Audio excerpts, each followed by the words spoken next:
Hello les végétonautes, c'est Cricri l'extraverti, de plus en plus organique à mesure que se déroule le Festival d'Avignon. Et ce retour à la terre et à l'état de nature me fait prendre conscience que si nous ne l'aidons et ne l'aimons pas plus, notre chère terre-mère va finir par perdre les pétales.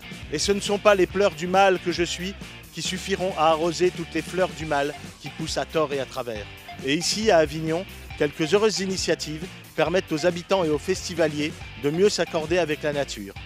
Avec par exemple le mur végétal de la place Pie, créé en 2005 par le célèbre botaniste Patrice Blanc. Il s'agit d'un écosystème qui sert d'écran à la pollution, au bruit, aux intempéries et à l'ensoleillement. Situé en plein centre-ville, il constitue un véritable corridor vert, assainissant et embellissant le tissu urbain. Et on ne saurait que trop conseiller aux édiles locaux d'activer la reconquête des entrées de ville par la végétalisation. Créer ainsi des îlots de fraîcheur permettrait d'abaisser la température de 5 degrés et de capter et recycler une part non négligeable de carbone. Dès lors, la végétalisation sera à l'urbanisation ce que Haïda et Nabucco sont à l'art lyrique. Une façon concrète de prouver que l'humain peut avoir du génie et que tout ce qui verdit ne peut nous faire que du bien. Parce qu'il vaut mieux rigoler tôt que se prendre un vent tard.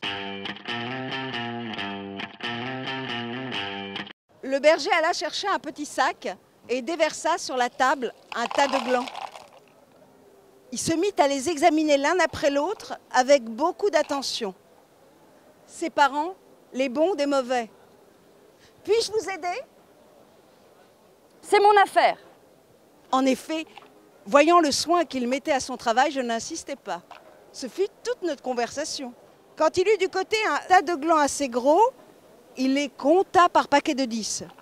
Ce faisant, il éliminait encore les petits fruits ou ceux qui étaient légèrement fendillés, car il les examinait de fort près.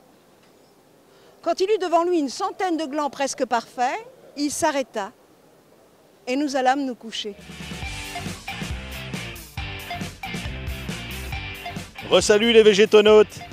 Bon, la compagnie théâtre des turbulences vient d'évoquer avec une force de conviction poétique rare la nécessité de cultiver et préserver notre nature.